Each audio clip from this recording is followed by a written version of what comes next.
A founder and member of the Confessing Church, Bonhoeffer was instrumental in organizing Christian resistance and calling the German church to action. You need to know the story of this man and why our guest today, Eric Metaxas, is such an important voice in this Kairos moment where we're almost past the Rubicon line. In 1936, authorities banned Bonhoeffer from teaching at the University of Berlin. In 1937, they shut down Bonhoeffer's Finkenwald Underground Seminary. In 1938, authorities announced that every German pastor had to swear loyalty to Hitler. In 1939, Bonhoeffer was given the opportunity to escape Nazi Germany and return to Union Theological Seminary in New York. He spent 2 weeks in New York and returned home stating, "I will have no right to participate in the reconstruction of Christian life in Germany after the war if I do not share the trials of these times with my people." In April 1943, Bonhoeffer was arrested for helping smuggle 14 Jews out of Germany. He spent 18 months awaiting trial in Tegel prison, writing and ministering to fellow prisoners. And on July 20th, 1944, the failed assassination attempt entitled Operation Valkyrie failed, and Bonhoeffer was charged for knowing about the plot. He was court-martialed without representation and sentenced to death. And the next day, on April 9th, 1944, Bonhoeffer was ordered to strip naked before being hanged. Hermann Fischer Holstrung, a Flossenburg prison doctor, described Bonhoeffer's last moments. He said, "Through the half-open door, I saw Pastor Bonhoeffer still in his prison clothes, kneeling in fervent prayer to the Lord his God. The devotion and evident conviction of being heard that I saw in the prayer of this intensely captivating man moved me to the depths." Bonhoeffer's last words were, "This is the end. For me, the beginning of life." No one has covered the story and life and impact of Dietrich Bonhoeffer better than Eric Metaxas, who joins us today on the show to talk about Bonhoeffer, Christian resistance, and his new book. Buckle up, you're in for a treat. I'm Seth Gruber, and this is Unaborted.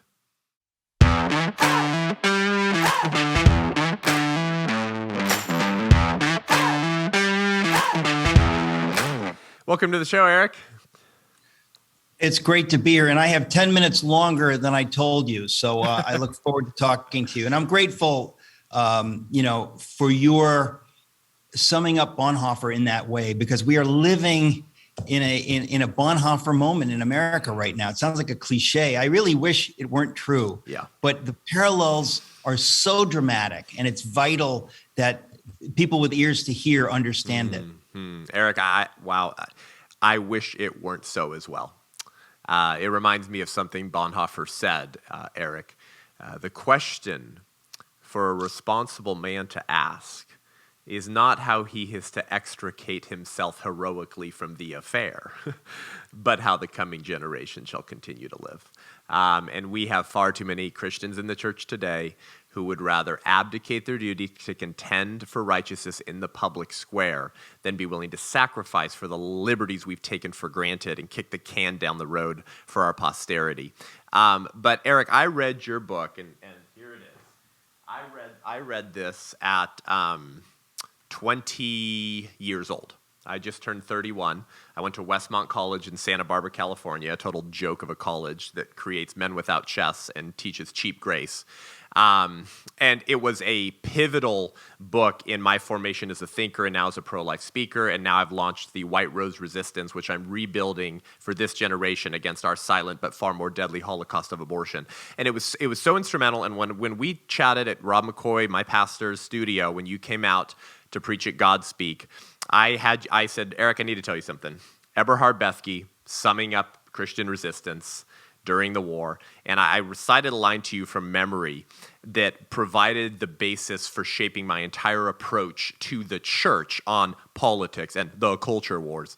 And you had actually said, "I'd forgotten about that. That's so powerful." And then you signed my book, and it was incredible. But we are starting to repeat some of those same mistakes right now.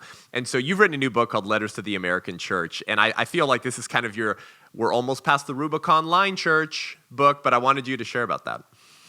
Well, thank you for everything you're saying. I just have to say that, either we believe Jesus and we believe in him and have given him our whole lives, or we haven't.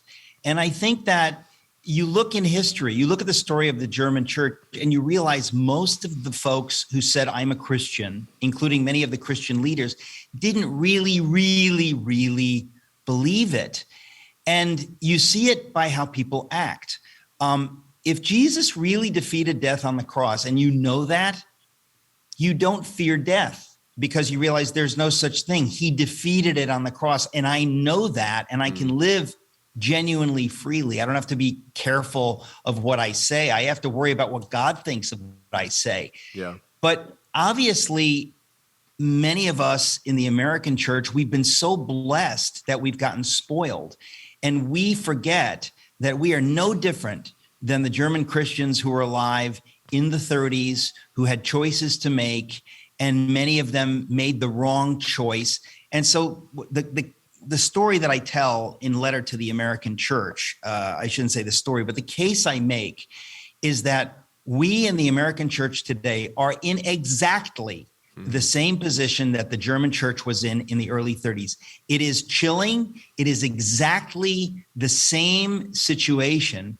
And it was the silence of the church that led to Germany going to hell at the speed of light. It was the silence of the church that led to the Holocaust and to all that followed. If the church had done its job to speak the truth in love, heroically and bravely, because they really believe in the Lord, if they had done that, none of that would have happened. But the case that I make in the book, and unfortunately, which I believe to be true, is that this is exactly where the church is today. We are being silent today, and our silence today is leading us dramatically and swiftly in the same direction that Germany went in the 1930s.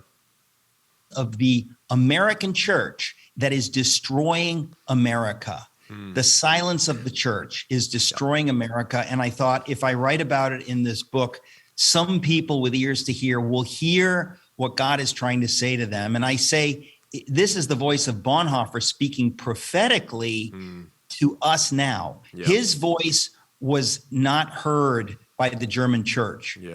And we see what happened. The question is, will the American church hear his voice now and understand that we have an opportunity? We're already going in the wrong direction. So this is not an issue of, hey, this could happen. It is happening now. We are being silent now. Innumerable pastors are being quiet on the very issues that God is asking them to speak up on. They are being silent because they think it's the safe path, and it's the path to hell. It's absolutely frightening to me what the American church is willing to be silent about. Yeah. Eric, you just reminded me of something Chesterton once said.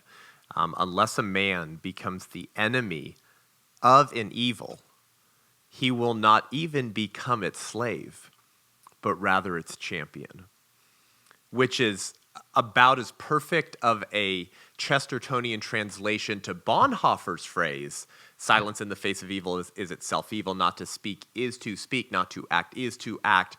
God will not hold us guiltless. I think Chesterton is saying there's no such thing as moral neutrality. And if you stand in the middle of the road, you'll be run over by a truck, and you will become an advocate of the very evil that inwardly, Eric, you oppose, which is why Bethke's perfect encapsulation of Bonhoeffer's philosophy was we now realized that we were resisting by way of confession, but we were not confessing by way of resistance. And that the only way we were proving our resistance to the culture of death, which was slaughtering Jews, was through words.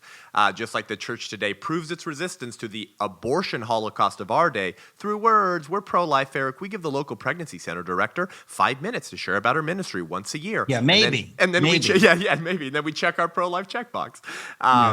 And so, once again, Bonhoeffer once said, Eric, if I sit next to a madman as he drives a car into a group of innocent bystanders, I can't, as a Christian, simply wait for the catastrophe, then comfort the wounded and bury the dead. I must try to wrestle the steering wheel out of the hands of the driver. The Rob McCoy version of this would be to say, the church has been waiting downstream to pick up human heartache that they helped create through their refusal to contend upstream for the godly politics where the ideas begin. Well, it's another reason for me to love Rob McCoy. I mean, I want to tell you that we are living through this right now. I mean, it's an amazing thing. But first of all, why would we think we wouldn't live through this? Why do we think we get a pass, that the American church can, everything can be fine and whatever? We're too special. Price has to be paid. We have to sacrifice. We have to live out our faith. And this is, to me, the key. And I write about this in this new book, Letter to the American Church, which is the shortest book I've ever written. But I write about the idea that, I almost titled the book, instead of Letter to the American Church, I almost titled it Faith Without Works is Dead. If you think that your faith is just some intellectual thing, what you say you believe, the devil is not frightened of what you claim to believe. He's frightened of people living out their actual faith. And by the way, God is not fooled by what you say you believe. He calls you to live what you say you believe. And if you do not live it out, and this is the chilling thing, Seth, is that people say, I'm saved by faith. Well, if your faith is proved by works and you have no works, it's just all intellectual, and you're shrinking from engagement, from paying any price, whatever, God sees that you actually have no faith. You claim to have faith, but it's cheap faith, in the same way that cheap grace is what Bonhoeffer writes about. It's no grace at all. It's no faith at all. Therefore, you're not saved. Let's think about that. Let's think about people in the evangelical church who say, like, I'm saved by faith. But what if God says, you have no faith? By my standards and my word, what you have is a fig leaf, and I'm not fooled by a fig leaf. I know that you're naked. Blood has to be shed to cover your nakedness. And you think you can fool me by saying I believe this or I believe that. You are not living it out. And the fact of the matter is that the church in America is 100% guilty on this issue.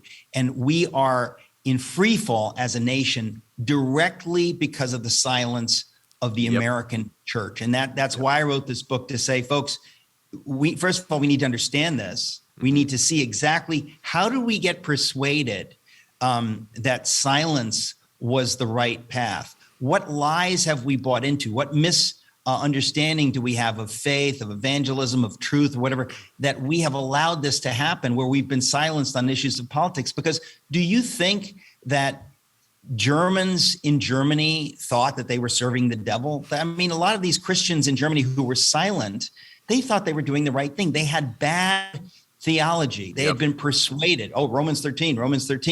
They didn't understand that one of Hitler's favorite chapters. That simple.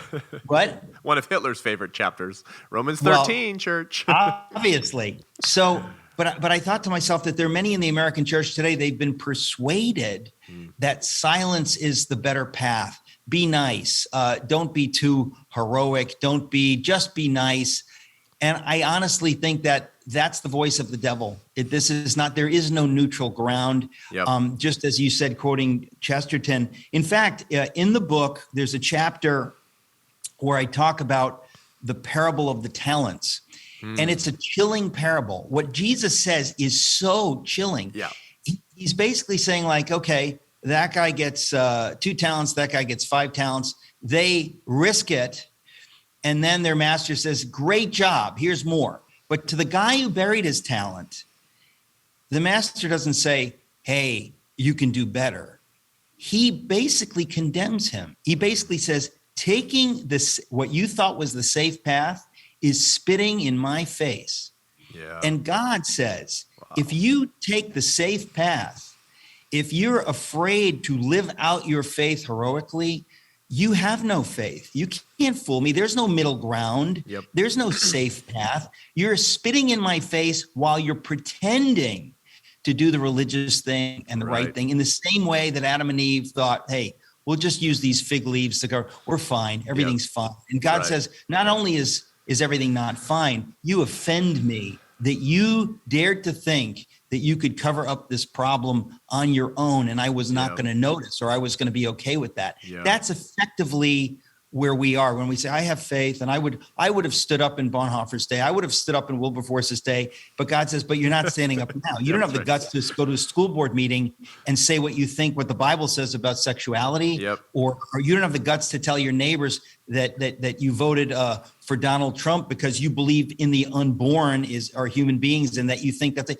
you're crippled from saying anything for all kinds of reasons. And God doesn't say to us, we have to be perfect, but you've got to try. You've got to live out your faith boldly. Yep. And if you want to play the safe religious card, God will condemn you. That's what's so chilling to me. That's the parable on the talents. There's a chapter in the book on that because I never quite saw it so clearly. Well, and Eric, what's the punishment for the guy who buried his talent and did nothing? How does that passage end? Well, he will be thrown out into utter darkness. Yeah, no, it's an amazing thing. Like, it's the same thing where when you think about it, when Jesus is asked, hey, what's the greatest commandment? He's like, hey, tell me, Jesus, what's the great? And imagine what Jesus says. He says, thou shalt love the Lord thy God with all thy heart and mind and soul and strength. And you think God commands us to love him passionately, not to just obey him or just to say, I believe he exists or I believe what his word says is true, to love him, to passionately live our lives in worship of him, in obedience to him, with fearlessly to love him.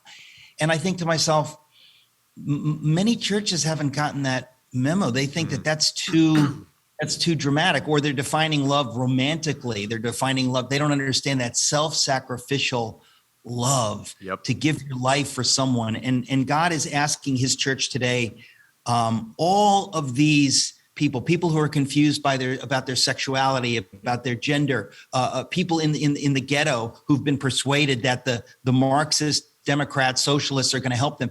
You need to love those people by speaking the truth. And when you who are my church will speak the truth on those issues, you will bless those people whom I love, and you will be doing what I called you to do. When you are silent, you reveal your lack of faith. And I really think that this is an issue that we have to face right now. Your faith is not what you say you believe. Your faith is, people can see your faith by how you live your life. And if you're not living your life as though you know he defeated death on the cross and you're not afraid of anything except what he thinks, then you reveal your faithlessness. So it's an amazing moment we're living through. Yeah, that's good. That's so good, Eric. I also think of the end of Revelation where it talks about people who will be thrown into the lake of fire. And it starts with the cowards. And you think, Russell Moore comes up, and Ed Stetzer and Rick Warren and Tim Keller, and they go, Jesus, that's not very winsome. You should have started with the pornographers and the sex traffickers. It's like, no, wow, the cowards. Wow, that's something.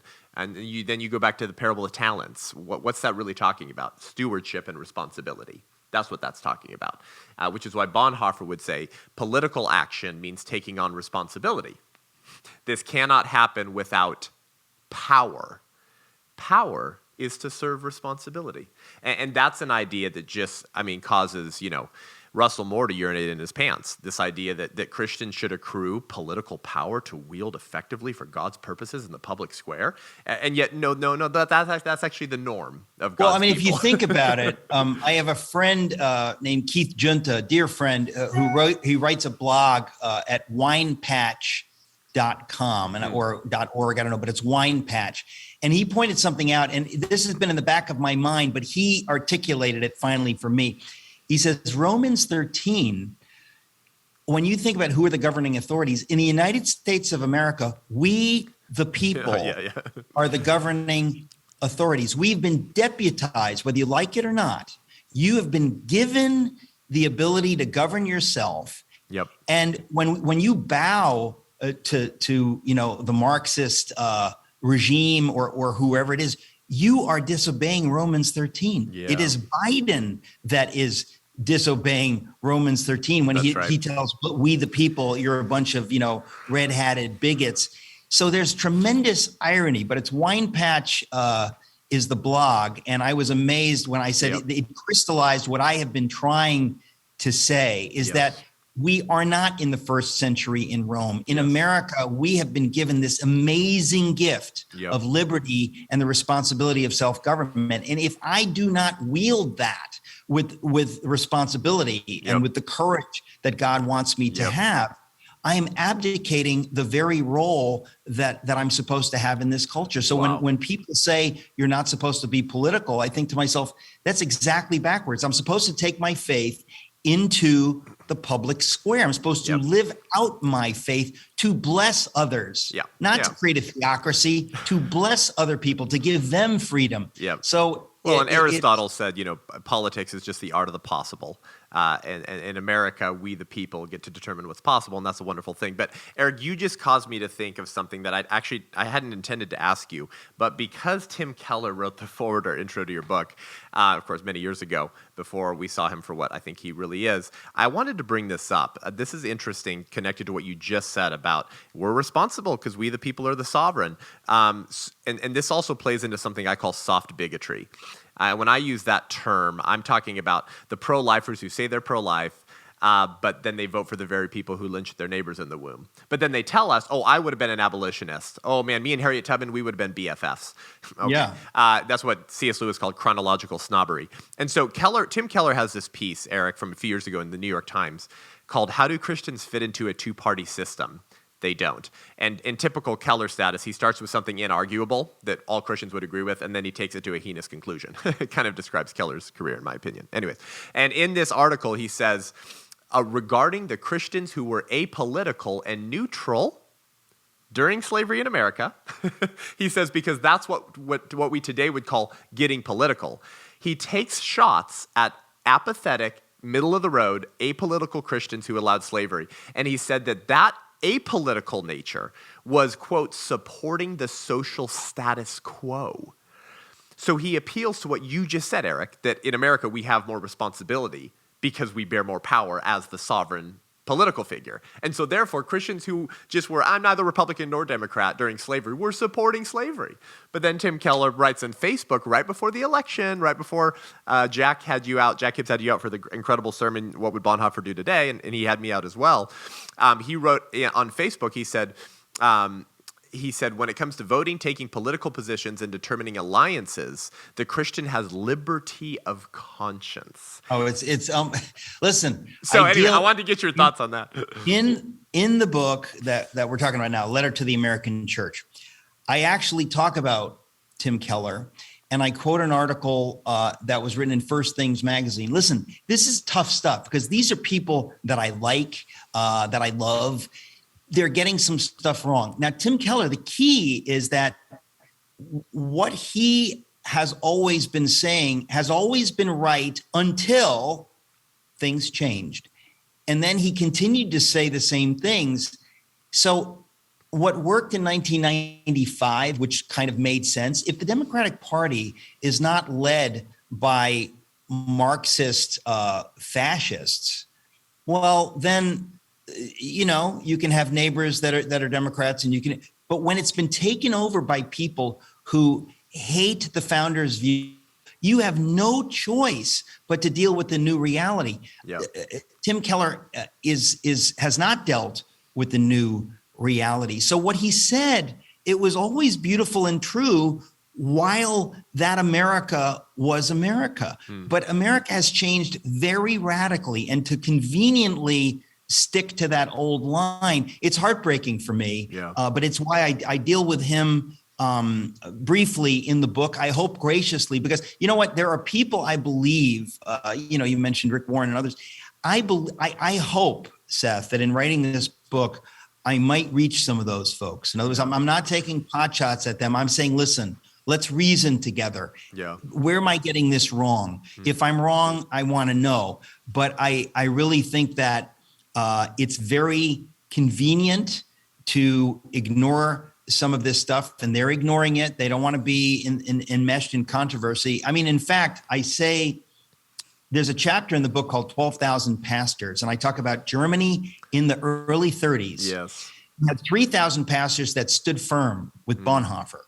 On the other end of the spectrum, you had 3,000 that were very pro-Nazi. But in the middle, this is the key, you had 12,000 pastors who said, you know what?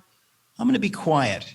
I'm just going to, quote unquote, preach the gospel. I'm going to keep my nose clean. I'm going to let those hotheads fight it out because I want to be standing when this is all over. I'm going to see which way the wind blows. I'm going to be quiet. God points his finger of judgment at those 12,000 pastors, I think more harshly than at the 3,000 who sided with Hitler, because those 12,000 pastors had the power to change everything. Yep. If they had stood with the 3,000 like Bonhoeffer, it would have been another day. But they said, we're going to wait this one out. We don't want to be divisive. We don't want to be political. Romans 13. Yeah. I believe that is the chilling parallel to today. And I wrote this book for those 12,000 pastors, that some of them would understand, I got this wrong. I got sucked along, and before God, I do not want to continue. I believe that, I hope folks will give the book to their pastors and say, would you do me a favor and read this? Because I really think we couldn't be at a more crucial moment. That some of the people listening know it. I'm trying to speak to reason with those people and to say, do you have any idea how you've gotten these bad concepts, these theological, do you understand that you've been sucked along? The German church was sucked along exactly this way. They didn't wake up until it was too late. Will you wake up before it's too late? And you have 10 minutes. Yep. You're causing me to remember a story at Westmont College, my alma mater, where I started the first pro-life club, and my alma mater that hires pro-abortion professors, Eric, hires them. And I could tell you their names because I had emailed debates with these professors, right? And my alma mater's motto is Christ preeminent in all things. And so I would always joke with the intellectual, academic, Deutsch Christens like professors there by saying, was Christ preeminent from the moment he was human? The moment of conception? Oh, right. So therefore every other child would be. And so you're hiring professors that are actually committing a Christological heresy by being pro-choice, which would maintain that Christ was at some point fully God, but not fully human. I digress. I once asked a pastor at Westmont, Eric, while I was a student there, I sat and I held dead baby photo signs on the campus and exposed their complicity. And Christianity Today did a very stupid, unfair article on me and all that stuff. But I asked a pastor there, I said, hey, why aren't you guys contending with this stuff? Or why aren't you contending against the federal laws that was trying to coerce Christian colleges to include like coverage for abortifacient contraceptives and all these other things? And he literally told me, well, Seth, there's different strategies. There's the strategy of the people who go head on and they file the lawsuits, Colorado Christian University, Liberty University, things like this, Hillsdale. And then there's those who kind of watch and observe and strategize on how to best engage. And you cause me to remember that, thinking, oh, you're just talking about abdication. You're just talking about cowardice. So I'm rebuilding right now the White Rose Resistance, the story of Hans and Sophie Scholl and Christoph Probst and Alexander Schmorell, who actually had a meeting with Bonhoeffer on February 18th, 1943 in the afternoon that they never made because they were arrested at the University of Munich for their White Rose Resistance anti-Nazi leaflet campaign. So we're telling this whole story. Turning Point Faith and Charlie are sponsoring the tour. I was just at my pastor Rob McCoy's church. We'll be at Jack's in November and churches all around the country. And what I'm doing in this, Eric, is I'm telling the story of the ideas that have weaved their way through the American Republic with Thomas Malthus, Neo-Malthusianism, Madison Grant, Eugen Fisher, and Margaret Sanger, her influencers, Havelock Ellis, basically all the pontiffs of progressivism, how these ideas were watered in the American soil, the bad fruit that they blossomed because the church wasn't there being like a Chesterton and weeding out those bad ideas and contending upstream for these rights, how we got here and why we need Christian resistance today. But one of the points I make and that the White Rose Resistance focused on was to sometimes appeal to man's pride by saying, hey, even if your heart's not personally burdened by the Jew or by the unborn, hey, it should be, you need to pray that God burdens your heart for that. But hey, even if it's not, the rights and liberties you abandon today will be the rights and liberties your grandchildren never knew existed. Those who murder the unborn cannot be trusted to govern the born. And Martin Niemöller, first they came for the socialist trade unionists. I didn't speak up, then they came for me. Same idea, it's repeating itself now on the issue of abortion because abortion is our Holocaust. And those who will slaughter children in the womb, guess what? They don't have a problem lying and they don't have a problem demonizing their political opponents. Which is why we're now being called domestic terrorists and the greatest threat to democracy. It's amazing. Truth is funny in that way, isn't it? It's absolutely amazing. Even the concept of duty, when you think about it, that idea has fallen by the wayside. Do your duty. Do the right thing, not because of how it might affect you in the next hour or in the next year, but because it's the right thing and you have an eternal perspective. Many pagans have a better idea of duty than so-called Christians. And so I really think we're at a moment in the church, in a sense, where we're being called to live out our faith. We've drifted along with the idea that it can be an intellectual thing. Well, the Word of God says no, that faith without works is dead, and that if you do not live out your faith, in fact, you have no faith, and in fact, you are not saved. That should be a chilling thing for people to think about, that if you're not living heroically in a way that shows you know Jesus defeated death on the cross, then maybe you have no faith. Maybe you're going to hell because you have no faith. By your own definition, you are not saved. I say this because I believe there are people who will hear this, Seth, and I know that the Lord wants to reach them because he loves them. And so I do hope that my book finds its way into the hands of people who aren't where we are right now, who are a little troubled by this or a little troubled by that. And I would just say, well, listen, let's reason together because it's very important. Yeah. Thank you, Eric. Hey, let's close out with this. The White Rose Resistance published in one of their leaflets these two sentences or one sentence, and it's today I would call this sort of the spell of the Johnson Amendment or the veil of the Johnson Amendment, and how we've allowed the other side to define the terms of engagement by labeling any genocidal to tyrannical assault on the Imago Dei and freedom as just politics and just follow the science to keep those politically impotent pastors silent. One day that veil is going to be pulled from our eyes, Eric, and our children and grandchildren will curse our names if we stood by and did nothing on, not to mention the 65 million murdered children through abortion in America, but every other victim of bad ideas. And they said this, they said, who among us has any conception of the dimensions of shame that will befall us and our children when one day the veil has fallen from our eyes, and the most horrible of crimes that infinitely outdistance every human measure, reach the light of day. And as you know, Eric, all of the members of the White Rose Resistance, except for one of the professors, they were all in their 20s. And they spoke with a level of moral and spiritual clarity that transcended most of the pulpits. In Germany, Bonhoeffer once said that only those who cry out for the Jews may sing Gregorian chant. And it reminds me of Isaiah 1, where God tells the Israelites, I'm tired of your singing your songs, your religious festivals and activity, because your hands are full of blood. And so I wanted to thank you, Eric, for just being a son of Issachar and Ezekiel watchman.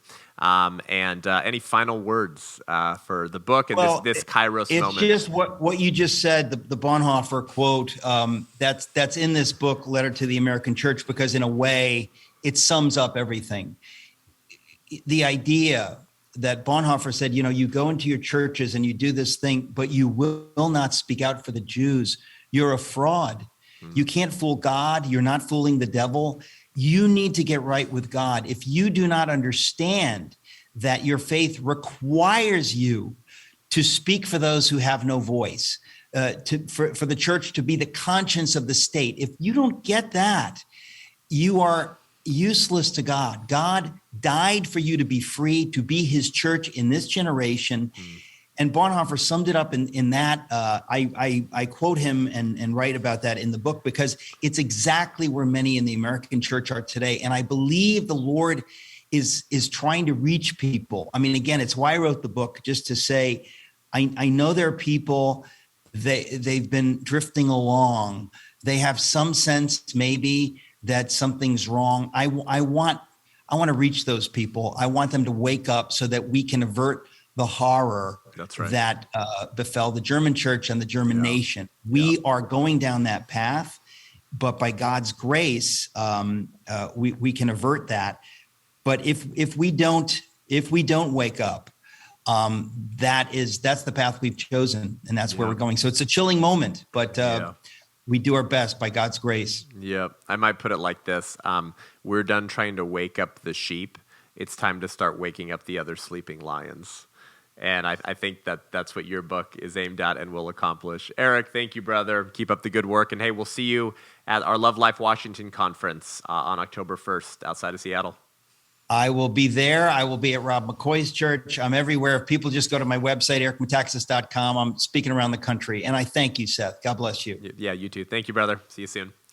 Thank you guys for joining the show today. Head on over to iTunes, Spotify, YouTube. Give the show a rating and review. We will put a link to Eric's new book And you're not going to want to miss his message on lessons from Bonhoeffer and Wilberforce and letters to the American Church from our Love Life Washington conference on October 1st. If you want to join the White Rose Resistance that I'm rebuilding for this generation against our silent but far more deadly holocaust of abortion, go to thewhiterose.life, thewhiterose.life, and you can go to thewhiterose.life/events to see our national White Rose Resistance live tour sponsored and promoted by Turning Point Faith that we're taking all around the country. We'll be at Jack Hibbs, Calvary Chapel, Chino Hills on November 6th, as well as churches all across the country. And if you want to become an ally of the White Rose to help us stop this genocide while it's still possible, you can join at thewhiterose.life to help us rebuild the army of resistance that Hans and Sophie dreamed of but never saw envisioned. Thanks so much for tuning in. Until next week, I'm Seth Gruber, and this is Unaborted.